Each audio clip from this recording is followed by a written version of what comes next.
제 첫 월급은 90만 원이었습니다. 지금은 연봉 7억을 받고 있어요. 제가 단 9년 만에 어떻게 연봉 7억을 달성하게 되었는지 그 과정을 모두 공개하려고 합니다. 안녕하세요. 저는 비전공자로 시작해서 30대에 미국으로 넘어와서 지금 현재 메타에서 개발자로 일하고 있는 제임스라고 합니다. 제가 첫 월급 90만 원에서 시작해서 어떻게 7억까지 되었는지 그 연봉 성장 과정에 대해서 낱낱이 모두 공개하려고 합니다. 사실 제가 친한 친구한테도 이렇게까지 공유를 한 적이 없는 것 같아요. 뭐 원천징수랄까 보여준 적도 없고, 근데 여기서 이 유튜브 영상을 통해서 제가 모두 공개하도록 하겠습니다. 다만 이제 공짜로 공유하니까 좋아요와 구독 한번 부탁드릴게요. 저는 삼수를 해서 이제 건대에 들어가게 되는데 이제 과를 선택해야 되잖아요. 이제 다만 어떤 과를 선택해야 될지 잘 모르겠더라고요. 그래서 이제 주변에서 하도 선생님이 되게 좋은 직업이다, 이제 안정적이고 잘릴 걱정 없고 이제 또한 방학 동안 있으니까 뭐 하고 싶은 것도 마음껏 할 수 있다, 이제 그런 얘기를 많이 들어서 그러면 이제 수학 선생님을 해볼까? 사실 뭐 선생님에 대한 큰 꿈은 있었던 건 아닌 것 같아요. 이제 다만 주변에서 하도 이제 좋다고 하니까 그럼 좋은가 보다 하고 이제 결정을 하게 되는데, 이제 막상 들어가 보니까 이제 제가 생각했던 거랑은 좀 많이 다른 것 같더라고요. 이제 그래서 이거를 평생 할 수 있을까는 잘 모르겠었던 것 같아요. 근데 이제 그렇다고 뭐 다른 걸 뭐 하지? 라고 생각을 했을 때 그것도 잘 모르겠더라고요. 그래서 이제 결심한 건 뭐였냐면 그러면 정말 여러 가지 일들을 해보자. 뭐 A라는 일도 해보고 B라는 일도 해보고 그 다음에 결정을 하자 라고 생각을 해서 이제 닥치는 대로 이제 뭔가 해보기 시작합니다. 이제 제 과가 수학교육과였으니까 그럼 이제 선생님을 먼저 해보자. 수학 선생님. 그래서 이제 쪼매난 학원이었어요. 제 대학교 근처에 있는 학원이었는데 이제 월급은 90만 원이었습니다. 이제 그 페이 자체가 이제 얼마나 많은 시간을 가르치냐에 따라 달리는데, 이제 제가 처음 시작하다 보니까 이제 수업 시간이 적었고 수업 시간이 적다 보니까 이제 페이도 적은 약간 그런 구조였어요.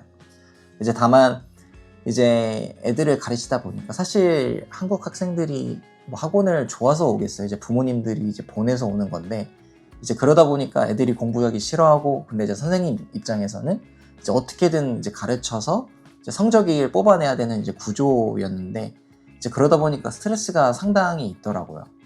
이제 그래서 이직을 결심하게 됩니다. 그 다음으로는 이제 고객센터에서 일을 해보게 됩니다. 이제 놀랍죠. 네. 저도 고객센터에서 일을 해봤습니다. 이제 그 외국계 회사였는데, 어떻게 쉽게 설명하지? 쉽게 말하면은 이제 외국인이 한국을 적응하기 쉽게 도와주는 플랫폼이었어요. 뭐 예를 들어서 택배를 보내는데 한국어를 못하다 보니까 이제 택배를 보낼 수가 없잖아요. 다 한국어로 되어 있으니까. 그럼 이제 저희가 이제 들어가서 이제 중개 업무를 하는 느낌이라고 보시면 돼요. 채팅으로 나 이런 거 하고 싶은데, 그럼 이제 저희가 그 업무를 대신 봐주고 이제 일이 끝나면은 이제 페이를 받는 약간 그런 구조였어요. 월급은 약 120만 원이었습니다. 이제 대표가 미국 분이셔가지고 사실 영어를 전부 다 썼거든요. 업무 전체적으로 뭐 회의할 때도 그렇고 업무도 그렇고. 근데 이제 다만 페이가 너무 낮은 점, 그리고 또 제가 만약에 이 업무를 10년 한다고 했을 때 이제 내가 과연 뭔가 업무의 성장성? 전문성을 내가 배울 수 있을까에 대한 의문은 많이 드는 것 같았어요. 그래서 또 이직을 결심하게 됩니다. 네, 그 다음으로는 이제 캐나다의 e스포츠 회사에서 이제 기자 혹은 번역 일을 했는데요. 이제 메인 일은 뭐였냐면은 뭐 롤 경기가 끝나거나 뭐 오버워치가 경기가 끝났을 때 이제 우승하는 팀이 있을 거잖아요. 그럼 이제 우승하는 팀한테 가서 이제 인터뷰를 하는 거예요. 선수 한 명을 잡아서 뭐 경기에 대해서 어떻게 생각했냐, 뭐가 잘했냐, 뭐가 나빴냐, 이제 모든 인터뷰를 한국어로 하고 그 인터뷰를 영어로 번역해서 이제 업로드하는, 이제 그게 이제 메인 업무였어요. 이제 보수 자체는 건당으로 들어왔는데 뭐 10만 원에서 15만 원 사이로 들어왔던 것 같아요. 이제 다만 해보다 보니까 이게 뭐 항상 일이 있는 게 아니고 뭐 사실 경기가 매일 있는 건 아니잖아요. 그러다 보니까 되게 불규칙적으로 돈을 벌게 되고, 그리고 또한 이게 이제 스트레스가 또 받는 게 그 선수들과 인터뷰를 했을 때 뭔가 컨텐츠를 뽑아내야 돼요. 그냥 우리 이겼어요, 잘했네요 라고 하면은 사실 누구도 안 읽잖아요. 그럼 뭔가 자극적인 질문을 할 수밖에 없고, 근데 선수들이 그런 걸 좋아하지 않거든요. 왜냐면 이제 가십거리가 되다 보니까. 그래서 이게 정말 지속 가능한 일일까에 대한 의문이 들어서 또 이직을 결심하게 됩니다. 다음 회사로는 한국계 여행 스타트업으로 가게 되었는데요. 이제 월급은 약 140만 원이었습니다. 사실 직원이 한 3명, 4명 저 포함해서 되게 작은 스타트업이었어요. 뭐 주민센터에 쪼매난 공간을 이제 빌려주기도 하거든요, 정부에서. 근데 이제 그런 공간에서 쪼매나게 일을 같이 하는 약간 그런 구조였어요.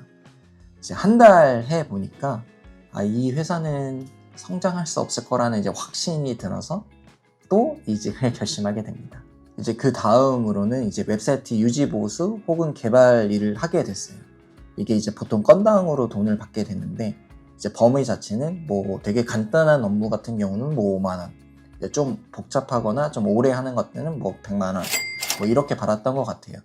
이제 다만 프리랜서를 해보신 분이면 알겠지만 이게 되게 들쭉날쭉하거든요. 뭐 좋은 달은 뭐 돈을 많이 벌고 뭐 300만 원, 400만 원까지 벌어본 적도 있고, 다만 이제 돈을 못 버는 날 같은 경우에는 뭐 정말 100만 원 이하까지도 벌게 되는 거예요. 근데 이제 100만 원 이하를 버는 날 같은 경우는 정말 그 스트레스가 심각하거든요. 왜냐면 이제 모든 걸 다 계산해야 돼요. 뭐 외식을 뭐 친구를 만난다면 언제 만날 건지, 뭐 범위는 어느 정도인지, 이제 그런 걸 다 계산하다 보니까 진짜 너무 힘들더라고요. 약간 번아웃도 왔던 것 같아요. 지금 보시면 알겠지만 제가 그 알바 혹은 뭐 일 같은 거를 정말 여러 개를 막 반복해서 여러 개 막 하다 보니까 그 불확실성에서 오는 그 스트레스가 되게 상당했던 것 같아요. 그래서 결심했습니다. 한국을 떠나자. 그래서 정말 떠났어요. 태국으로. 사실 태국에 간 이유는 단 한 개였습니다. 이제 물가가 저렴하니까 공부에 집중하자 였던 것 같아요. 사실 이제 보시면 알겠지만 제가 정말 많은 일들을 해봤잖아요. 그리고 개발 일도 웹사이트 잠깐 해보고. 근데 웹사이트를 해보니까 확실히 이제 뭔가 전문성을 쌓기도 되게 좋고 보수 자체도 너무 좋았던 것 같아요. 근데 다만 웹사이트는 하시는 분들도 정말 많았고, 그러다 보니까 단가를 후려치는 것도 되게 많아서 사실 웹사이트를 공부한다는 게 정말 도움이 될까에 대한 의문이 들었던 것 같아요. 이제 그래서 아이폰 개발을 하게 됩니다. 사실 제가 비전공자로서 뭔가 공부를 하는 게 쉽지는 않더라고요. 잘 이해도 안 되고, 뭐 시켜서 이거 A 하라고 해서 A를 하는데 왜 내가 A를 하는지도 모르겠고, 그냥 이게 뭐 왜 작동은 되는 것 같은데 그럼 왜 작동은 왜 되지? 그것도 모르겠는 거야. 그러다 보니까 정말 힘들었어요. 이게 맞는 건가? 라는 생각도 정말 많이 들었는데 그냥 일단 닥치는 대로 했습니다. 인터넷 강의도 정말 많이 들었고 하루에 최소 8시간 이상 공부는 무조건 했던 것 같아요. 근데 이제 그렇게 한 3달? 4달 정도가 지나다 보니까 이게 좀 재미가 없더라고요. 공부를 한다는 게. 그래서 일을 시작하고 싶은데 이제 고민이 됐던 포인트는 그럼 내가 언제 준비가 됐을까? 언제 내가 이제 풀타임으로 일을 시작할 수 있는 레벨이 됐을까에 대한 고민이 들더라고요. 그래서 또 결심한 건 뭐냐면 그러면 그냥 닥치는 대로 일단 지원을 해보자. 일단 태국에 있으니까 뭐 그렇다고 제가 다시 한국으로 가기는 너무 이른 것 같고, 그럼 태국에서 한번 일을 해보자 라고 결심해서 이제 회사에 이메일을 쫙 다 돌렸습니다. 이제 요점은 뭐였냐면은 나 공짜로 일할 테니까 인턴이라도 시켜줘라. 내 경험을 쌓고 싶다. 약간 이제 그게 메인 베이스였던 것 같아요. 근데 이제 놀랍게도 제가 한 8군데에서 그 응답을 받았고, 실제 인터뷰를 통해서 인턴 말고 풀타임으로 일을 하라 라고 제안도 3군데에서 받게 되었어요. 그래서 결국 제가 원하는 곳 한 군데에서 실제 이제 개발, 주니어 엔지니어로서 일을 시작하게 됩니다. 이제 월급은 약 120만 원이었던 것 같아요. 근데 이제 그 대표가 이제 미국 분이었는데, 이제 미국 분이 이제 월급을 제가 뭔가 결과를 증명할 때마다 이제 업데이트를 시켜줬던 것 같아요. 그래서 120에서 시작해서 140, 결국은 160만 원까지 6개월도 안 돼서 월급 인상을 받았던 것 같아요. 근데 이제 일을 해보니까 뭐 재미는 있는데, 이제 160만 원을 받고 해외에서 일을 한다는 게 사실 뭔가 자존심으로서 허락을 하지 않는 것 같았어요. 무슨 말이냐면 제가 사실 한국에서도 거의 160만 원, 뭐 160만 원 이상 받을 때도 훨씬 많았고, 근데 지금 여기서 고생하는데 그냥 160만 원 받고 일을 한다는 게, 그래서 또 이직을 결심하게 됩니다. 근데 이제 다만 어디로 갈지를 잘 모르겠더라고요. 태국에서 내가 과연 지원한다고 해서 월급을 더 받을 수 있을까에 대한 거는 사실 물음표로 남아서 그러면 주변 나라로 가면 어떨까를 고민해 보게 되었습니다. 싱가포르이나 아니면은 일본이나 이제 한국 요 세 개를 중점으로 봤는데요. 사실 싱가포르에서도 몇 개의 회사에서 제안을 받기는 받았던 것 같아요. 근데 다만 보수가 생각보다 그렇게 높지 않았어요. 그리고 이제 물가 대비에 비하면은 훨씬 돈을 내가 벌 수 있는 거라고 생각이 들지 않았던 것 같아요.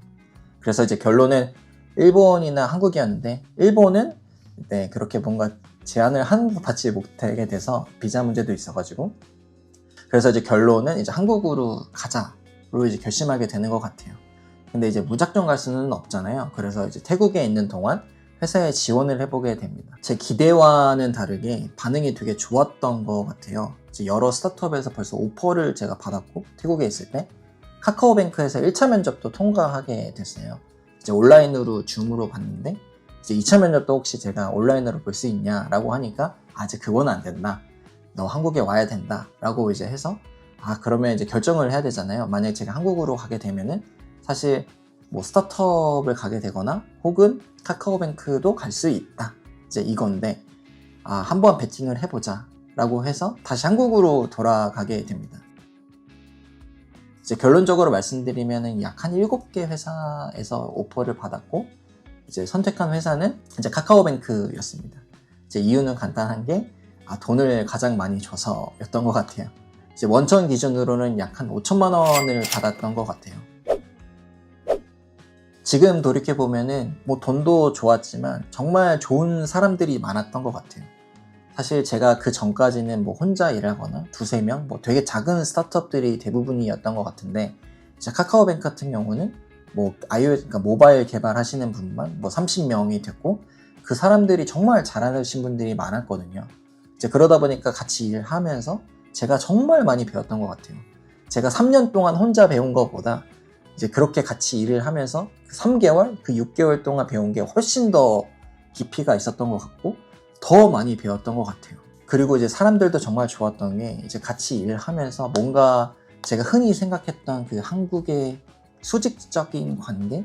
뭐랄까 뭐 상사가 말을 하면은 우리는 반드시 그냥 해야 되고 아무런 대답을 할 수 없고 근데 카카오뱅크는 좀 달랐던 것 같아요. 뭔가 다 같은 동등한 레벨에서 일을 하는 느낌이 있었고 약간 대학교 같은 느낌이 살짝 있었던 것 같아요. 그래서 제가 정말 개발자로서 성장을 정말 많이 하게 됩니다. 제가 만약 카뱅을 안 갔으면 제가 지금 메타에 못 왔을 것 같아요. 솔직히 말하면. 그래도 회사는 회사더라고요. 약 한 3년 정도 다니다 보니까 이제 정말 어떻게 돌아가는지도 다 알고 어떻게 일하는지도 알고 얘가 너무 익숙해지게 되는 것 같아요.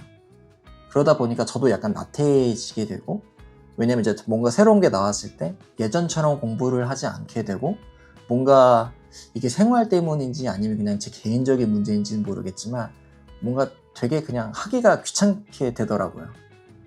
그래서 이직을 결심하게 됩니다. 제가 결국은 카카오뱅크라는 이제 회사를 이력서에 있다 보니까 사실 이직하는 것 자체에 있어서 되게 쉬워지더라고요. 제가 예전에 스타트업만 있었을 때 이직할 때랑 이제 대기업을 뭐 3년 정도 일을 하고 이직할 때랑 너무 차이가 컸던 것 같아요. 너무 쉬웠던 것 같고 정말 누구나 들었던 큰 기업에서도 무조건 인터뷰를 보게 되고 약간 응답도 무조건 오게 되고 그래서 결국은 제가 뭔가 약간 선택할 수 있는 위치가 됐던 것 같아요. 이때 사실 여러 회사에서 오퍼를 받게 됐어요. 이제 어떤 회사를 선택하냐의 이제 위치에 있었는데 이제 제가 우연찮게 이제 배달의 민족 김범준 대표님 영상을 보게 되는데 이제 결국 요점은 뭐였냐면 이제 개발자는 문제를 해결하는 사람이다. 스스로를 이제 코더라고 생각하지 않았으면 좋겠다. 약간 이런 영상이었어요. 이제 그거를 딱 보니까 이 대표분이 이런 마인드면은 이 회사는 정말 일하기 좋은 회사겠다라는 생각이 들더라고요. 그래서 결국 배달의 민족으로 이직을 하게 됩니다. 이때 이제 원천 기준으로 보면은 제가 이제 1년 기준으로 봐야 되잖아요. 근데 제가 일을 8월 달에 시작해서 퇴사를 8월 달에 했거든요. 이제 그 기준으로 봤을 때 약 한 1억 6천만 원을 받게 됩니다. 회사 생활은 되게 만족스러웠어요. 사람들도 정말 착하시고 같이 일하기 되게 좋은 동료분들도 정말 많았고, 근데 이제 다만 그 미국에 대한 갈망이 아직도 있더라고요. 돈을 얼마를 받든 간에 약간 그 로망이 있었던 것 같아요. 그 미국에서의 개발을 한번 해보고 싶다, 약간 이런 느낌? 근데 주변에서 하도 뭐라고 했거든요. 야, 돈 그렇게 버는데 야, 미친 거 아니냐, 뭐 그 고생해서 가려고 하냐, 미국 가봤자 너 또 가서 고생해 라고 이제 엄청 들었는데, 제 입장에서는 그래도 한 살이라도 젊을 때 도전을 해봐야지, 뭐 제가 나이 40대고 뭐 50대고는 할 수는 없잖아요. 그럼 그냥 지금 생각 들었을 때 그냥 아무 생각 없이 하자 라고 해서 정말 아무 생각 없이 했던 것 같아요. 그래서 미국으로 떠나게 됩니다. 이제 미국으로 넘어가게 되면서 사실 이제 수입이 영원이 되잖아요. 근데 사실 기회비용도 생각해야 되는 것 같아요. 뭐냐면 제가 만약 한국에서 일을 했으면 돈을 버는 위치였는데, 이제 미국에 오면서 돈을 쓰기만 하는 위치가 됐잖아요. 그래서 사실 수입은 마이너스인 것 같아요. 제 기준으로 봤을 때는. 생활비가 약 한 최소 400만 원은 매달 나가게 됐던 것 같아요. 이제 석사를 졸업하고 나서 이제 여러 회사에서 오퍼를 받게 됐는데, 아마 이게 많이 한국 분들에게는 흔치 않은 것 같아요. 그래서 제가 받은 오퍼 기준으로 돈을 얼마를 버는지를 한번 다 공개해 보도록 할게요. 일단 제가 3개의 스타트업에서 오퍼를 받게 되는데, 이제 2개는 이제 실리콘밸리에 있었고, 이제 1개는 이제 텍사스에 있었는데, 이제 보수, 여긴 이제 원천이라고 보기보다 이제 TC라고 표현을 하는데, 이제 TC의 범위는 약 한 15만 불에서 20만 불 사이였던 것 같아요. 이제 한국 돈으로 이제 환전을 하면은 약 한 2억에서 3억 사이라고 생각하시면 될 것 같아요. 그리고 이제 페이팔에서도 오퍼를 받게 됐는데요. 약 한 24만 불 정도였고, 한국 돈으로 환전을 하면은 약 3억 3천만 원 정도였습니다. 그리고 핀터레스트도 통과하게 됩니다.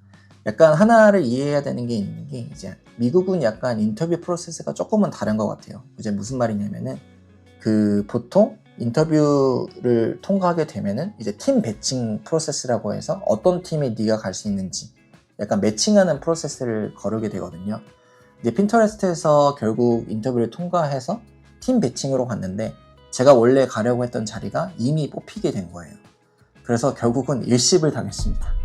사실 지금 생각하면 지금도 약간 화가 나는데, 제가 온라인으로 조사를 좀 해본 결과 약 한 40만 불에서 46만 불 사이인 것 같아요. 약 한국 돈으로 5억에서 6억 사이 왔다 갔다라고 보시면 될 것 같아요. 그리고 메타. 네, 제가 선택한 회사죠. 이 TC의 범위가 사실 되게 다른데, 그러니까 다르다는 표현이 뭐냐면은 이제 주식 가격이 얼마냐에 따라서 되게 가격이 왔다 갔다 해요. 제가 지금 보면은 약 한 50만 불에서 55만 불 사이라고 보면 될 것 같아요. 그래서 약 한 한국 돈으로 하면은 약 한 7억 정도 생각하시면 될 것 같아요. 그러면 뭐 이게 사실 꼭지점이냐? 이제 그것도 아니거든요. 그러니까 무슨 말이냐면, 제가 메타에서 포지션 자체는 지금 시니어 포지션이에요. 근데 한국이랑은 좀 다른 게, 시니어가 뭔가 되게 높은 위치가 아니거든요. 낮은 위치도 아니지만 그냥 딱 중앙이라고 보시면 돼요. 그러니까 무슨 말이냐면은 결국 올라갈 위치가 되게 많다. 그러니까 결국 프로모션을 하면은 또 돈도 더 올라가고, 사실 성장할 수 있는 기회는 너무너무 많다는 거죠. 제가 이 영상을 만들면서 제 인생을 한번 돌아보게 됐던 것 같아요. 제 인생을 돌아보면서, 그리고 어떻게 주변 사람들이 나에게 대응을 했는지도 돌아봤던 것 같아요. 이제 무슨 말이냐면, 이제 제가 한국에 있을 때 어떻게든 돈을 더 벌기 위해서 노력을 했잖아요. 뭐 학원을 가서 공부를 한다든지, 뭐 혹은 이직을 막 한다든지, 이제 그럴 때마다 주변 사람들이 정말 한마디씩 했거든요. 야, 너 뭐 돈에 미친 사람이냐? 야, 그렇게 노력하면 야, 너 그냥 번아웃 와서 진짜 아무것도 안 해. 혹은 야, 주변 사람들 봐라. 야, 연봉 3천만 원 받고도 만족하면서 살아. 원래 한국은 그렇게 사는 거야. 야, 너 그렇게 불만족스럽게 살면은 너 행복할 것 같냐? 뭐 이런 얘기를 정말 수도 없이 들었던 것 같아요. 이제 생각해보면은 만약에 제가 그런 조언을 들었다면, 그러니까 뭐 어느 순간에 누가 야, 그런 거 하지 마. 그렇게 사는 거 아니야 라고 했을 때, 오케이. 그러면 난 그렇게 안 살게. 노력하지 않을게. 그냥 만족하며 살게 라고 했으면 제가 과연 여기까지 오게 되었을까? 라는 데 고민. 사실 이제 이 영상을 통해서 제가 전달하고 싶은 메시지는 뭐였냐면, 뭐 내가 똑똑하다, 혹은 뭐 나 돈 많이 번다, 야 나 봐라, 야 7억 벌어, 이게 아니라, 사실 누구나 할 수 있다라는 걸 보여주고 싶었던 것 같아요. 저는 제가 정말 똑똑하다고 생각하지 않거든요. 제가 똑똑했으면 사실 삼수에서 건대를 들어가지 않았겠죠. 그리고 보시면 알다시피 제가 많은 직장이 있었잖아요. 뭐 누구처럼 안정된 직장을 딱 가졌던 것도 아니고 그냥 결국 평범한 사람인데 노력하면 다 이룰 수 있다. 사실 이 얘기를 되게 하고 싶었던 것 같아요.